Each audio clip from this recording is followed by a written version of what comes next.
In the Kharkiv region, the Russians conducted a major attack from the north. Today the Russian forces shelled Zolochiv, Derhachi, Ternova, Kharkiv and a lot of other villages that are on the front line. After that, a series of fights broke out to the north of Kharkiv. One of the major fights took place in the small villages to the north of Slatine. Here the Russians tried to push the front line further south and get closer to the town of Derhachi. Another major fight took place between Slatine and Lipsy. Here the Ukrainian forces defended the villages that are located in the gray zone and maintained control over an important road. Overall, given that the Russians continue to increase the intensity of their attacks from the air, the Ukrainian forces should anticipate a big counterattack from the north in the following week. In the northeast, the Russians switched to attacking in the Svyatohorsk direction. After the town of Lyman fell in the hands of the Russians, the intensity of the fights has relatively decreased in this part of the region. The fights are happening to the southwest of Lyman and serve as a cover for the Ukrainian retreat. The Ukrainians here almost got to their next major defense line. In the Svyatohorsk direction, the intensity of the fights is increasing. Today the Russians bombed the town of Svyatohorsk and the village of Bahorodich, which they started to storm yesterday in order to get closer to Svyatohorsk. So far, the Ukrainians are holding off the enemy. The Russians also assaulted and bombed several villages to the northwest of Svyatohorsk, but the results are unknown yet. Finally, the village Devhenki was again under attack, however, only from the air. After taking the village back from the Russians, the Ukrainians continue to control this area. In the east, the Russians continue to push the Ukrainian defense lines.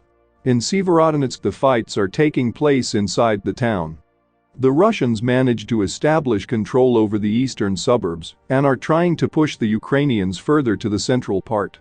The town of Borovsk and the village of Tishkivka were again assaulted from the east, however, no changes have been confirmed.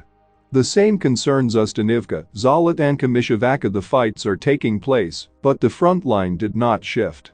When it comes to the Bakhmut direction, the Russians managed to expand the territory under their control even further.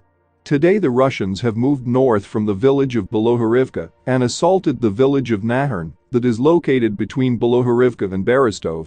When it comes to the town of Pokrovsk, the Russians got closer to the northern part of the town and according to some sources entered the suburbs of the southern part of the town, but no heavy clashes have been reported yet. In the southeast, things were very stable today. The New York and Avdiivka directions did not suffer any major assaults. In Pisky and Krasnohorivka things were quiet as well.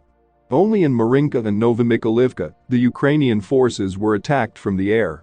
This lack of action is rather unusual and seems to be the quiet before the storm, especially given that the Russians have been shelling their main line of attack very heavily in the last few days. In the south, the Ukrainians conducted a counterattack near the town of Velika Novosilka. Because this town is a major Ukrainian stronghold, the Russians were trying to gain as much ground as possible around this town and to take it in a circle. Today the Ukrainians attacked the Russians from the west and pushed them a little bit back.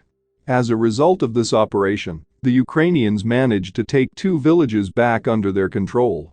In the second southern direction, apart from shelling in the Mykolaiv and Kryvyi Rih directions, things were relatively quiet. Kryvyi